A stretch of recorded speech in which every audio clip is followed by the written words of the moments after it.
여러분, 전 세계를 떠들썩하게 만들었던 에드워드 스노든을 기억할 겁니다. 미국 국가안보국 수석요원, CIA 정보기술요원이었던 그가 2013년에 미국의 불법적 행위를 폭로한 사건이죠. 그의 외할아버지는 미합중국 해군 제독이었고, 아버지는 해양경비대 장교, 어머니는 미국 법원 관리, 누나는 워싱턴 DC 변호사.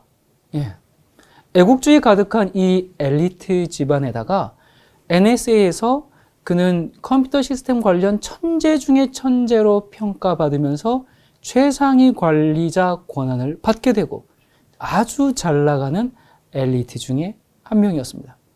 그러다가 미 국가안보국 NSA의 모든 정보에 접근할 수 있게 되면서 대규모 감시 시스템인 프리즘을 알게 됩니다. 처음에는 이 프리즘이 단순한 정보 수집 프로그램이라고 생각했어요. 그런데 가까이 다가가 보니 사실상 빅브라더의 감시 체계를 구축하고 있는 것을 확인했고, 그는 고액의 연봉을 받으며 아주 풍족한 삶을 살고 있었지만 모든 것을 포기하고 인간의 자유를 위해 폭로하기로 결심합니다. 스노든은 이렇게 얘기해요.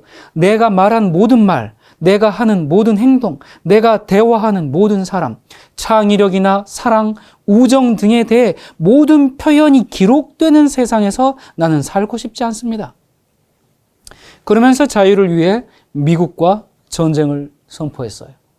그의 폭로 덕택에 우리는 빅브라더의 실체를 좀 더 명확하게 알게 되었죠.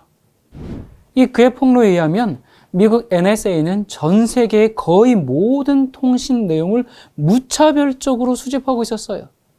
어떻게 전 세계 모든 정보를 다 알 수 있을까? 그게 바닷속을 지나는 그 광 케이블에 접속해서 그곳을 지나는 거의 모든 정보를 쓸어 담는다 그래요. 이건 개인에 대한 감시는 정보 통신뿐만이 아니고 CCTV, GPS 이런 것들을 통해서 그 사람의 위치와 동선에 대한 정보, 또 통신 이 모든 것을 다 수집하고 있다고 폭로했습니다. 이 미국 국민만 감시하고 도청하고 감청한 것이 아니라 각국의 대사관들도 다 그렇게 그까지 전부 감청 도청을 했고요. 미국이 또 독일의 메르켈 총리를 비롯해서 각국의 대통령, 수상, 총리, 민간인 무차별적으로 도청한 것이 다 드러났어요. 이 일로 전 세계 국가들이 발칵 뒤집어졌습니다. 이 폭로 후에 미국 정부는 그를 간첩죄, 또 국가기밀 유출자, 반역자 이런 명목으로 그를 체포하려고 했고, 또 고위 인사들은 그를 사형시켜야 한다고 그러면서 아주 강경한 태도를 나타냈어요. 이런 입장에 처하다 보니까 스노든이 이제 미국의 적이 돼가지고 전 세계 37개국에 망명을 요청했는데 그 나라들이 미국의 보복이 두려워서 모든 나라가 그의 망명 요청을 전부 거절했습니다. 그래서 결국 러시아로 망명해서 현재까지 거주하고 있어요. 이 스노든에 의하면 모든 국민은 끊임없이 감시를 받고 있고 마우스 클릭 한 번으로 광범위하게 감시를 할 수 있다고 합니다. 이것은 의혹이 아니라 아주 분명한 팩트죠. 그러면서 스노든은 얘기해요. 정부가 당신 이메일이나 당신의 핸드폰을 보고 싶으면 이 시스템을 이용하면 그만입니다. 인터넷으로 무엇을 검색하는지, 통화 내용, 문자 내용, 신용카드, 은행이체, 어디에 있는지, 어디를 가는지, 심지어 무슨 생각을 하는지까지 알 수 있습니다. 공포영화보다도 더 공포스러운 일이죠. 그런데 이런 감시는 미국 정부만 하는 게 아니라 영국, 독일 그런 각국이 자국민들을 이렇게 감시하고 있고 또 합법적으로 이런 일을 하는 민간 기업도 있어요. 여러분 들어보셨나요? 세계 최대 이 빅데이터 전문 회사인 엑시엄.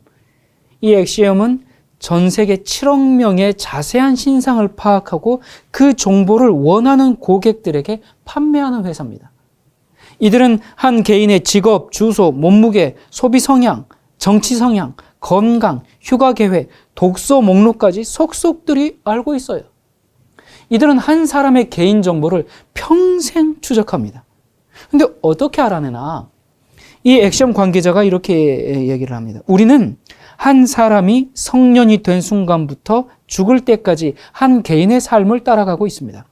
개인의 정보를 수집하기 시작할 때 그 사람에게 13자릿수의 번호를 부여합니다. 그 후 수집하는 모든 정보는 이 번호로 관리됩니다. 나이, 거주지, 피부색, 성별, 취향, 휴가지, 교육 수준, 수입, 재정 상태, 가족관계, 구독하는 잡지 등 1,500여 항목으로 개인의 특성을 파악합니다. 개인이 이름을 바꾸거나 이사를 가도 소용없습니다. 개인이 사망할 때까지 모든 것을 추적합니다. 예. 여러분, 이 엑시엄은 현존하는 이 빅데이터 기업이에요. 이 엑시엄이 이거 어떻게 이런 식으로 추적하는가? 인터넷상에 여러분이나 여러분의 지인이 올린 그런 모든 정보를 추적해서 분석하는 시스템입니다. 누가 이런 정보를 살까요? 대통령 후보일 수도 있고요. 그 새로운 지역의 사업을 시작하려는 기업일 수도 있죠. 그 지역 사람들은 뭘 좋아하던가? 그러려면 그 취향들을 알아야 되잖아요. 그런 것들을 이런 식으로 데이터를 사는 거죠. 그리고 특정한 사람을 찾아내려는 국가안보부도 엑시엄의 고객이 될 수 있습니다. 엑시엄이 특정 그룹의 사람들을 찾아내는 건 아주 시근죽먹기예요. 예를 들어서 바티칸과 교황에 대해서 부정적으로 말하는 리스트를 찾으라. 그러면 금방 선별해낼 수 있다. 그 말입니다. 스노든은 얘기했습니다. 닉슨 대통령은 호텔 스위트룸 하나를 도청했다는 이유로 워싱턴에서 쫓겨났습니다. 여러분, 이 사건 뭔지 아시죠? 워터게이트 사건이죠. 그런데 오늘 미국은 모든 시민들을 도청하고 있지만 아무도 그 혐의로 재판에 회부되거나 심지어 조사도 받은 적 없습니다. 당신이 자유로울 때에도 결코 위험에서 완전히 자유롭지 못할 겁니다. 위험에서 자유로운 때는 감옥에 있을 때뿐입니다. 민주주의가 폐쇄된 문 뒤에서 죽음을 맞이할 수도 있습니다. 이런 일들은 하룻밤 사이에 일어나는 것이 아닙니다. 은밀히 지속적으로 완성되고 있습니다. 정부를 위해서 사생활을 포기할 필요는 없습니다. 안보를 위해 자유를 포기해야 할 필요는 없습니다. 자, 그러면서 또 이렇게 얘기해요. 문제는 우리가 영향력을 잃어가고 있다는 겁니다. 정부는 점점 더 많은 힘을 얻고 있고 우리는 점점 더 그 힘을 통제할 수 있는 능력을 잃고 있습니다. 우리가 아무것도 하지 않고 지금 상태로 간다면 대량 감시 세계를 갖게 될 것입니다. 우리가 아무것도 하지 않고 지금 상태로 간다면 대량 감시 세계를 갖게 될 것입니다. 벌써 오래전에, 벌써 10여 년 전에 경고한 내용입니다. 자, 이 스노든의 폭로에 사람들은 경각심을 가지고 인터넷 사용을 줄이고 있습니까? 스마트폰을 절제하고 있습니까? 어때요? 오늘날 어떻습니까? 이 스노든의 그 목숨을 건 절규와 폭로에도 불구하고 스노든이 실존하는 빅브라더를 폭로함으로써 발했던 그 효과는 없었어요. 그의 행동으로 인해서 사람들이 바뀐 것이 있습니까? 글쎄요. 그다지 없는 것 같습니다. 사람들은 이 스노든의 생각만큼 개인정보, 사생활을, 프라이버시를 중요하게 생각하지를 않는 것 같아요. 그것보다 뭘 더 중요하게 생각합니까? 편리성. 그리고 모든 사람들이 하는 대중성, 그 유행을 쫓아갑니다. 나의 생활이 좀 감시 당하더라도, 누군가 내 개인정보를 열람하고 있다 하더라도 난 인터넷과 스마트폰 없이는 살 수 없어 하면서 살아가고 있지 않습니까? 사실 우리도 빅브라더의 실체를 알고 있지만 그렇다고 해서 당장 모든 것을 다 끊고 동굴 속에 들어가서 살 수는 없지 않습니까? 스노든의 말처럼 정부는 점점 더 많은 힘을 얻게 되었는데 사실 이때보다 훨씬 더 많은 힘을 얻었죠. 그 중추적 계기가 뭐였습니까? 코로나 사태였죠. 이 코비드-19, 이 코로나 덕분에 우리는 자발적으로 자유를 반납하고 대량 감시를 환영하고 위험으로부터 보호를 받기 위해서는 언제든지 사생활을 포기할 준비가 되어 있음을 다시 한번 확인했어요. 그렇다면 어쩌면 우리는 이미 노예가 돼 있는지도 모릅니다. 우리는 과연 인터넷을 통해서 내가 원하는 그 인터넷 바다를 항해하면서 자유를 누리며 살고 있는 것인가? 아니면 인터넷이라는 그 창살 없는 감옥에 감금당해 있는 것인가? 사람들이 제일 좋아하는 파이가 있다고 하죠. 무슨 파이? 와이파이. 예. 그거 없으면 불편해서 못 삽니다.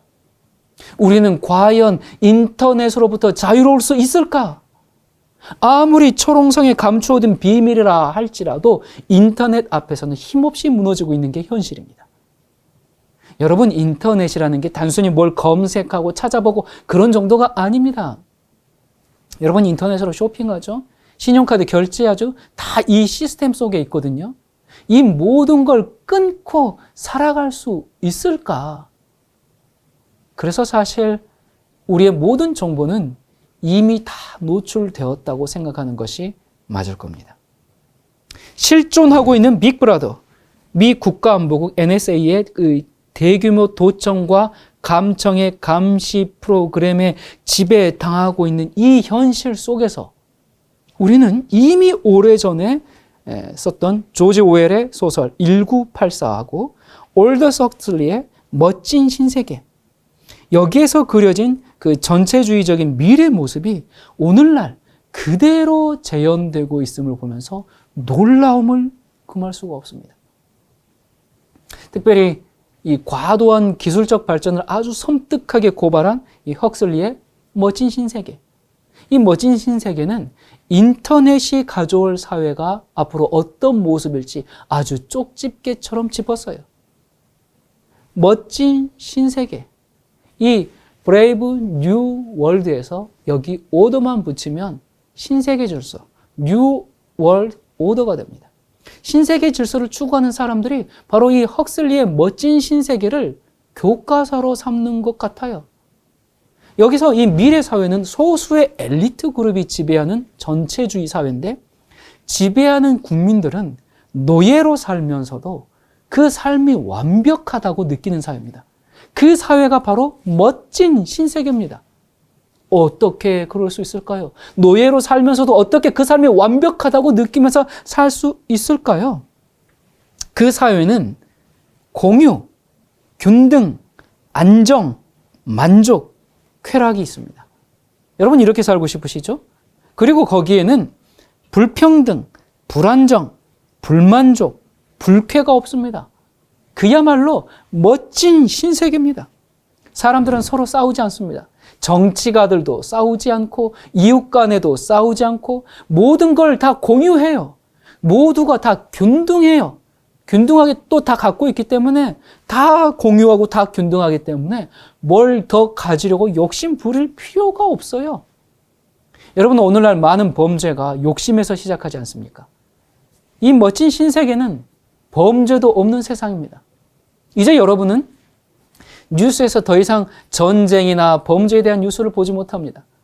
더군다나 이 피부 노화가 없어서 죽을 때까지 탱탱한 피부를 갖고 나이가 들었다고 배가 나오지도 않고요. 살이 찌지도 않고요. 무릎이 시리거나 허리가 아픈 것도 없고 정말 모두가 건강한 몸을 죽을 때까지 갖고 있습니다. 이런 사회, 그야말로 파라다이스고 유토피아가 온 것 같아요. 이런 곳이 하늘이 아니겠습니까? 그렇죠.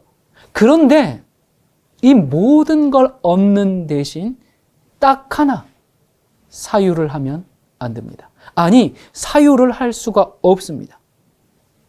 내가 믿거나 믿지 않거나, 의심하거나 받아들이거나, 내가 긍정하거나 부정하거나, 의욕적이거나 나태하거나, 내가 상상하고 생각하고 결정하는 권리는 없는 그런 사회입니다. 사유만 안 하면 모든 것을 누리고 만족하며 살 수 있는 세상을 헉슬리는 그렸어요.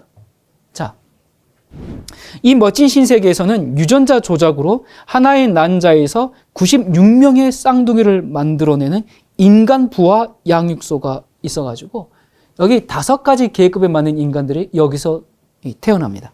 근데 이 소설에서는 어떻게 그 계급을 조절하는가? 상류층이 될 인간에게는 충분한 산소를 공급하고요.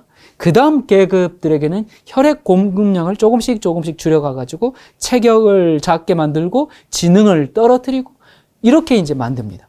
그래서 각자의 계급들이 자기 역할에 맞는 일들을 하면서 최고의 만족을 누리기 때문에 사회적 불평등이라는 게 없습니다. 노조가 없습니다. 데모가 없어요. 시위가 없어요. 개인은 그냥 자기 자신에게 미리 정해진, 마치 예정론처럼 미리 정해진, 그냥 너는 뭘 하기 위해서 태어나서 그거 해야 돼. 그걸 만족하면서 그 다양한 사회적, 산업적 그런 역할들을 아무런 불평 없이 자기가 하도록 만들어진 것을 그대로 수행하도록 어릴 때부터 지도자들에 의해서 교육되고 만들어집니다. 태아기, 이 인공 부화 상태에 있을 때부터 그리고 또 영아기, 태어난 직후에 엄청난 조기 교육을 통해 가지고 자신의 삶에 모두가 만족하도록 세뇌되었어요.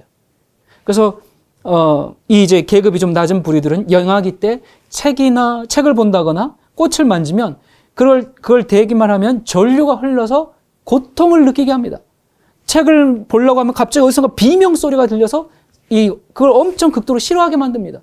이런 것들을 싫어하게 만들고 노동하는 것을 좋아하게 만들고 그리고 하루에도 수십 번씩 나는 행복해요 그런 메시지를 통해서 길들여진 인간입니다. 그래서 이들은 상륙처 사람들을 보면 저렇게 어떻게 저 끔찍한 책들을 읽으면서 살 수가 있지? 안 됐다. 이렇게 생각하는 겁니다.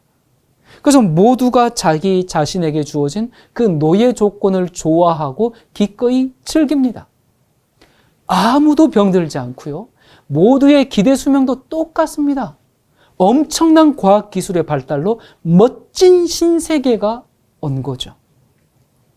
이 사회에서는 남녀가 4개월 이상 만나면 손가락질합니다. 그래서 매일 다른 남성, 다른 여성과 아주 자유로운 연애라는 게 일반적입니다. 이 사회에는 사랑이라는 말은 없고 그냥 욕망을 충족하는 그런 행위만 남아있어요. 그래서 이 사회에서 가장 혐오스러운 단어가 뭐냐? 어머니, 아버지, 가족 이런 말이 이 사회가 용납할 수 없는 가장 끔찍하고 혐오스러운 사회입니다.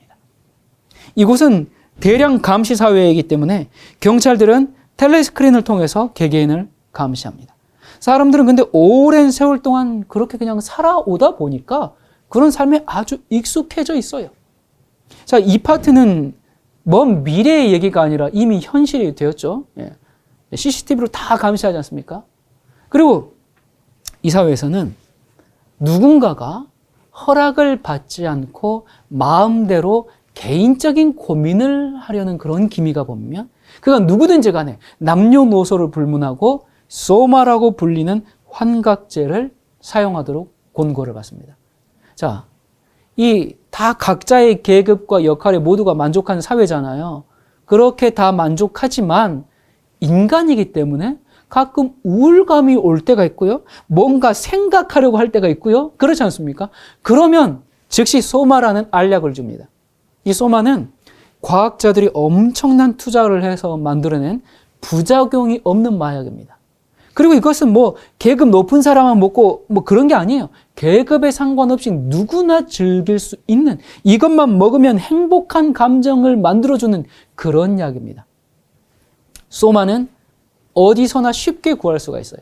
직장에 가면 직장에서도 주고요. 식당 가면 식당에서도 주고요. 마치 길거리 자판기에서 뽑았을 수 있는 것처럼 소마가 일반화되어 있는 그런 세상입니다. 그래서 사람들은 이 소마를 먹고 이 자신의 어떤 사유를 잊어버리고 어떤 우울감도 잊어버리고 그리고 이 소마를 먹고 유흥과 쾌락을 즐겨요. 대표적인 3S, 스크린, 스포츠, 섹스. 이건 여러분 로마 시대부터 지금까지 대중을 우민화하고 조종하기 위해서 활용했던 그런 정책이죠. 자, 그리고 이 소마의 힘으로 이것뿐만 아니라 정신적인 통제까지 가능한 세상. 그러니까 이 3S와 더불어서 소마까지 완벽한 4S 정책이 이루어지는 사회, 대중들을 통제하는 시대가 완벽하게 구현된 멋진 신세계, 완벽한 노예가 되면서도 완벽한 만족을 누리는 사회. 오늘날 이 소마의 역할을 뭐가 하고 있는가 보면 인터넷인 것 같습니다.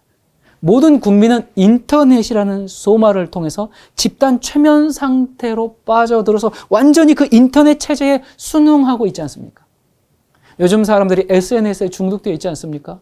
페이스북이나 인스타에 완전히 사로잡히고 애플에서 신제품을 출시하면 사람들은 뭐 열광하면서 구매하고 줄을 서고 밤을 새고 그 앞에서 뭐 새벽까지 뭐 아예 침낭 가져가가지고 그렇게 해가지고 그 새로운 세계를 경험하면서 즐거워해요.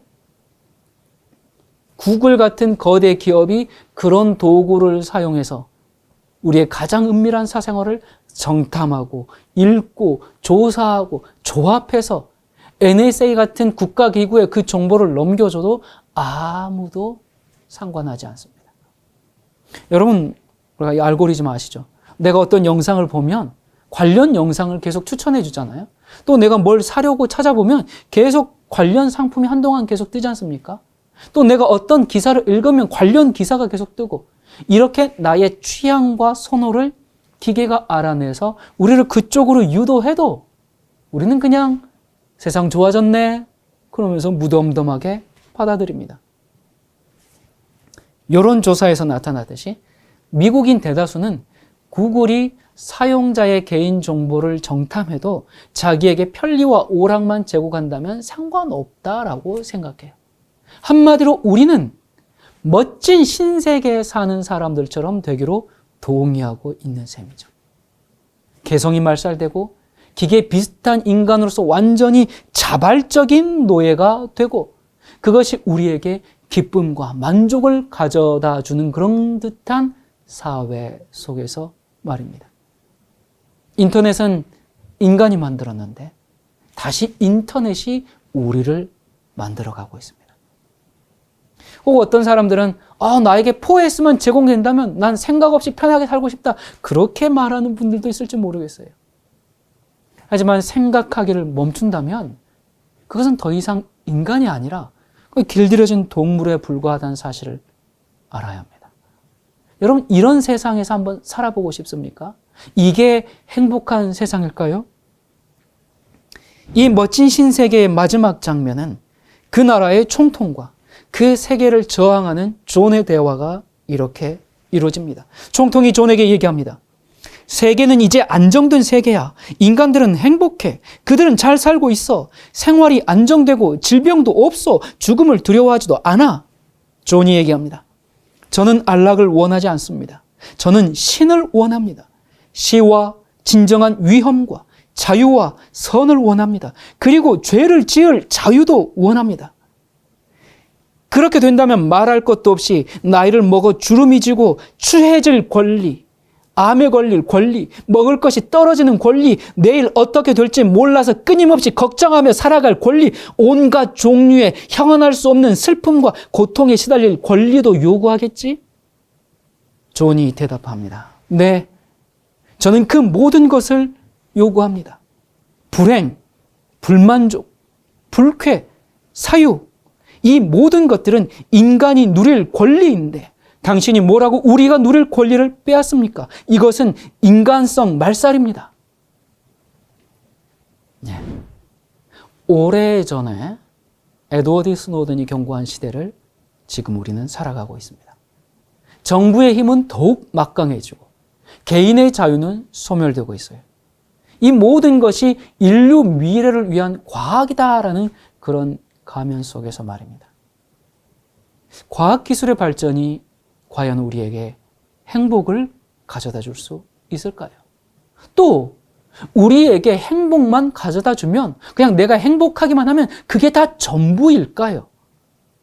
걱정도 없고 고민도 없고 가난도 없고 고통도 없고 슬픔도 없고 문제아도 없고 범죄자도 없는 세상이지만 개성도 없고 자유도 없고 무엇보다 하나님도 없는 세상입니다. 그저 인간은 이 세계를 유지하기 위해서 존재하는 하나의 부품 같은 소모품이죠. 나라는 존재는 이미 정해지고 훈련된 대로 그냥 역할에만 충실하면 모든 것을 누릴 수 있는 사회. 이것이 정말 우리 앞에 있는 미래란 말입니까? 결단코 그렇게 되지 않을 겁니다. 세계주의자들이 아무리 자기들의 미래를 완성하려고 해도 그들의 뜻대로 되지 않을 거예요. 미국의 뜻대로 되지 않을 겁니다. 교황의 뜻대로 되지 않을 겁니다. 누구의 뜻대로도 되지 않을 겁니다. 오직 하나님의 뜻대로 될 겁니다. 우리가 하나님의 뜻을 구하고 그 길을 가야 해요. 편리함만을, 대중들이 추구하는 것만을 찾지 말아야 합니다. 즐거움만을 추구하지 말아야 합니다. 생각하기를 멈추지 말아야 합니다. 끊임없이 사유하고 고민하며 어떻게 사는 것이 참되게 사는 것인가? 어떻게 믿는 것이 바르게 믿는 것인가? 이것을 고민하며 구도자의 길, 참된 길을 찾아 나서야 합니다. 그냥 뇌를 정지하고 생각 없이 가고 있다가는 어느새 짐승의 표를 받고 짐승의 우상에게 경배하며 짐승의 노예가 되어 있는 자신을 발견하게 될 것입니다. 이 모든 인간이 정해진 틀에서 정해진 임무를 완벽히 수행해 내지만 개성은 없는 사회, 이름도 의미가 없고 누가 죽든 말든 별로 관심도 없는 그런 무정한 사회. 하지만 하나님께서는 우리 모두를 기억하십니다. 우리가 세상에 태어나 뭐 특별하게 산 것 같지 않을지라도, 그저 평범한 일상이 매일 반복되는 것처럼 보일지라도 한 사람 한 사람 사랑의 마음으로 기억해 주시는 분이 우리 하나님이시에요. 하나님께서는 우리가 무슨 일을 얼마나 잘했느냐보다 우리가 무엇을 했느냐, 무엇을 위해 살았느냐에 더 가치를 두십니다. 신약 성경에 보면 이름만 나오는 두 사람이 있습니다. 알렉산더와 루포. 그들이 누굴까요? 성경에 보면 무슨 일을 했는지 행적은 전혀 나오지 않고 이름만 등장하는 이 두 사람. 여러분, 성경에 아무나 이름이 기록되지는 않겠죠? 자, 어디에 나오는가? 마가복음 15장 21절입니다. 마침 알렉산더와 루포의 아버지인 구레네 사람 시몬이 시골로부터 와서 지나가는데 그들이 그를 억지로 같이 가게 하여 예수의 십자가를 지우고 예수를 끌고 골고다라 하는 곳에 이르러. 이 구레네 사람 시몬이 저 시골에서 예루살렘에 볼 일이 있어 왔는데 때마침 군중들이 몰려 있어요. 그래서 뭔 일인가 군중들 사이로 고개를 비집고 보니까 그때 로마 군인이 너 이리 와, 이거 가지고 가. 네, 그렇게 얘기합니다. 예수님이 지난 밤부터 한숨 못 주무시고 물 한 모금 못 마시고 신문당하시고 채찍에 맞고 그래서 계속 쓰러지니까 안 될 것 같거든요. 그래서 그날 그때 구레네 사람을 보고 딱 보니까 이 도시 사람 같지 않고 막 어디 시골에서 잠깐 올라온 그런 사람 같아 보여서 아마 만만하게 보였는지 모르겠어요. 그래서 구레네 사람 시몬에게 너 이거 지고 가라고 합니다. 시몬은 아마 진짜 오늘 나 재수 없네 그런 생각이 들었을 거예요. 근데 이 사람이 누구의 아버지라고요? 알렉산더와 루포. 알렉산더와 루포가 누군데요? 이 두 사람을 초대교회가 다 알았습니다. 마가복음을 쓴 마가를 비롯해서 그 당시 교인들이 구레네 시몬의 아들들 이름을 어떻게 알았을까요? 지금 시몬이 본의 아니게 가장 가까이에서 예수님의 최후를 봤습니다. 예수님의 제자들은 다 도망가고 없는데 시몬은 바로 옆에서 주님의 십자가까지 졌습니다. 처음에는 이거 완전히 나 잘못 걸렸구나 그렇게 생각했는데 어쨌든 간에 억지로든 뭐든 예수님의 그 최후를 지켜보면서 그 십자가를 지게 되니까 그 소문으로만 들었던 그 예수님을 가까이서 보니까 정말 이분이 메시아구나 그걸 알게 되었어요. 그래서 집에 가서 아내와 아이들한테 내가 예루살렘에 다녀왔는데 우리가 소문으로만 듣던 그분의 십자가를 내가 대신 지고 갔다. 그 얘기를 했을 겁니다. 그러면서 그 상황을 쭉 이야기하면서 예수님께서 메시아이심을 선포했고 그 일로 말미암아 그 집이 다 복음을 받아들이게 되고 두 아들은 초대교회의 헌신적인 전도자가 되었을 겁니다. 우리는 구레네 시몬을 더 잘 알지만 그 당시 사람들은 알렉산더와 루포를 더 잘 알았어요. 그래서 알렉산더와 루포 이름만 들어도 누군지 아니까 그들의 아버지 시몬이라고 얘기합니다. 자, 그런데 이 일이 지금 무슨 일의 결과예요? 이 아들들 이름이 성경에 기록된 이유가 무슨 일의 결과입니까?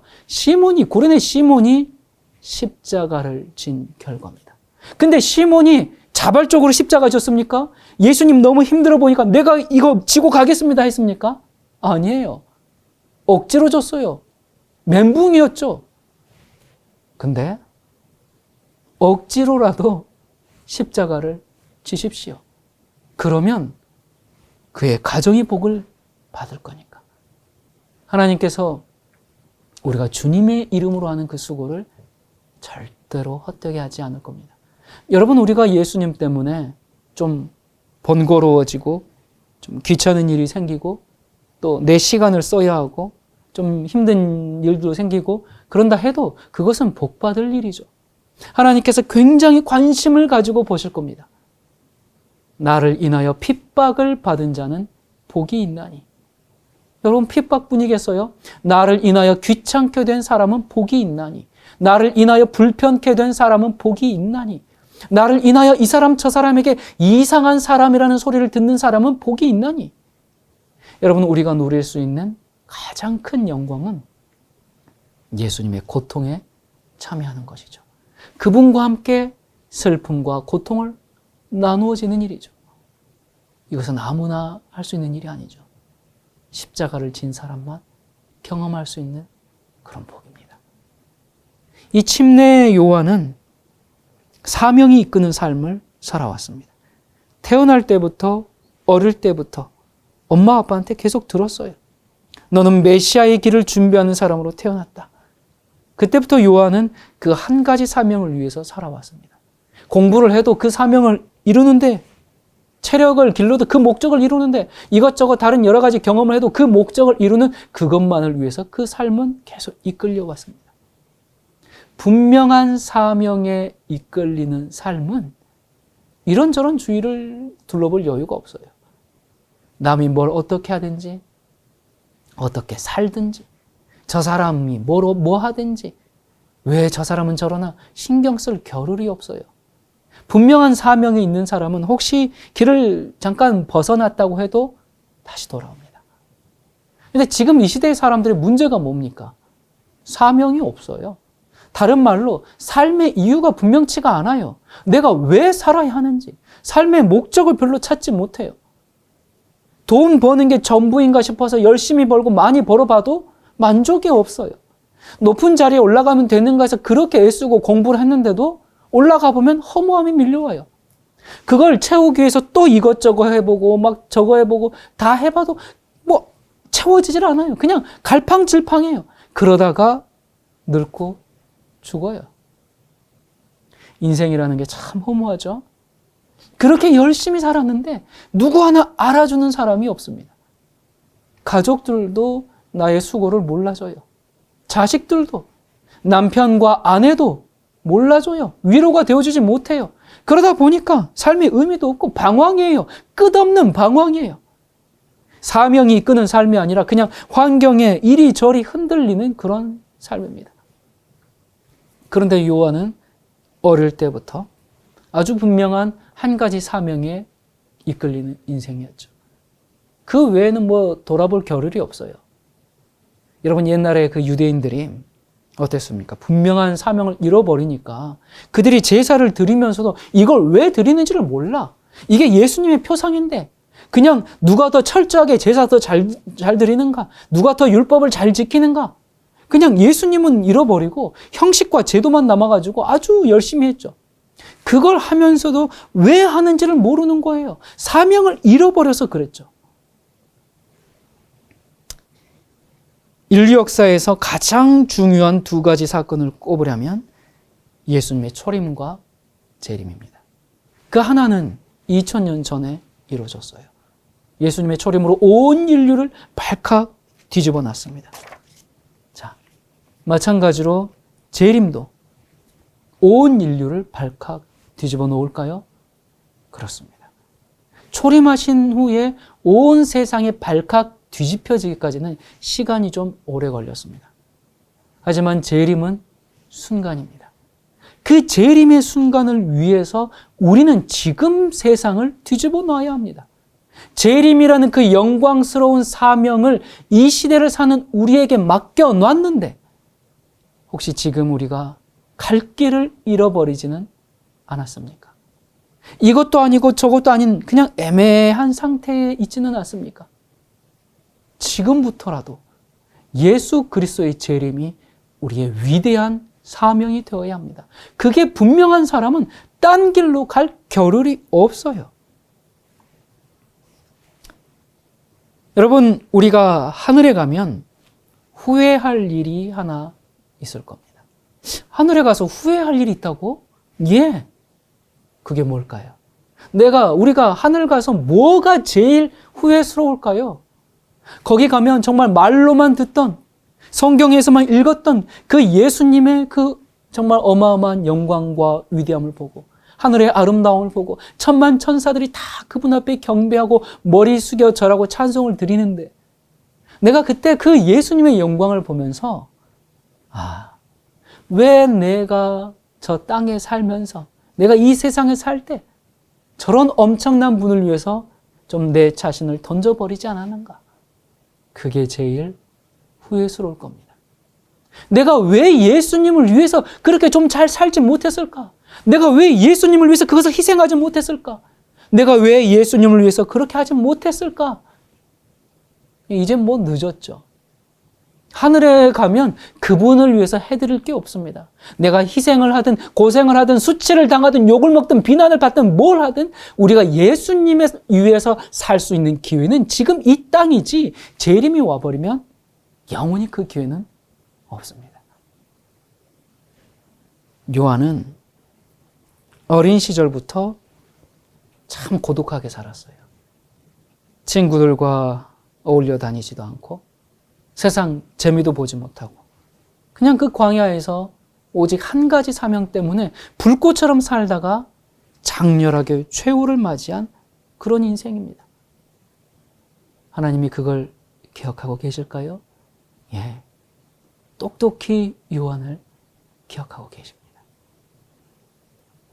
구레네 시몬이 처음에 로마 군병이 그를 불렀을 때는 오늘 진짜 잘못 걸렸다. 오늘 진짜 재수없다. 그랬는데 억지로라도 그 십자가를 진 그 덕에 자기 아들 2명이나 이름이 성경에 기록되었습니다. 한 가족에서 3사람이나 이름이 성경에 기록되었어요. 엄청난 영광이죠. 여러분, 우리의 이름이 성경에는 기록되지 못할지라도 생명책에는 기록되어야 하지 않겠습니까? 우리 자녀들 이름이 생명책에 기록되어야 하지 않겠습니까? 우리 가족들 이름이 생명책에 기록되어야 하지 않겠습니까? 구레네 시몬은 십자가를 지고 나서 남은 인생을 참 가치 있게 살았습니다. 자기 아들 2명이나 성경에 이름을 올렸습니다. 알렉산더와 루포의 아버지 시몬. 알렉산더와 루포가 아버지보다 더 유명해졌어요. 이 아들들 이름 얘기하면 초대교회가 다 알아요. 그래서 그들의 아버지가 시몬이래. 이렇게 된 겁니다. 그게 어떻게 그렇게 되었다고요? 십자가를 그때 진 결과로. 그때 로마 군병이 와서 지라고 했을 때 싫은데 하고 도망갈 수도 있어요. 거절할 수도 있어요. 그런데 그때 거절하지 않고 오늘 잘못 걸렸다 하면서도 그 십자가를 진 결과로 그 덕으로 그 집안이 다 복을 받았습니다. 하나님께서는 우리가 예수님의 이름 때문에 약간 번거로워지는 것, 약간 수고스러운 것, 약간 불편한 것, 정말로 그것을 귀하게 보십니다. 우리가 주님을 위해서 한 것들이 뭐가 얼마나 대단하다고, 내가 이만큼 힘들었습니다, 내가 이만큼 희생했습니다, 이만큼 헌신했습니다 라고 말할 수 있겠어요? 그저 약간, 그저 조금, 우리가 주님을 위해서 할 수 있는 게 뭐가 있겠습니까? 여러분, 인류를 노예화하는 짐승의 표 환란이 얼마 남지 않았어요. 그때 생명책의 이름이 기록되기를 원하는 사람, 어떠한 어려움이 와도 십자가를 지기로 결정한 사람, 그들을 위해 하나님께서는 우리 생각에 넘치는 아주 큰 보상을 준비하고 계십니다. 빅브라더가 우리 삶을 통제하려는 이 순간, 그저 오감 육감만 만족시키며 인간을 동물의 수준으로 만들려는 이 순간, 우리가 깨어서 마지막 때 우리 앞에 있는 십자가를 기꺼이 지도록 합시다. 기도하겠습니다. 사랑이신 하나님 아버지, 우리의 마음이 주님의 나라를 향해 있게 해 주시옵소서. 주님의 나라에 더 가깝게 해 주시고 다시 오시는 예수 그리스도의 제 이름을 더욱 똑똑히 인식하게 해 주시옵소서. 주의 날이 심히 가까운 이때에 우리가 모이기를 더 자주 하고 더 자주 기도하며 우리의 시선을 하늘에 고정시킬 수 있도록 도와주시옵소서.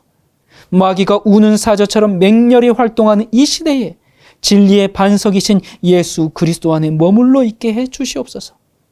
우리의 마음이 향하는 곳이, 우리의 선택이 이루어지는 곳이 항상 진리 쪽이 되게 해 주시옵소서.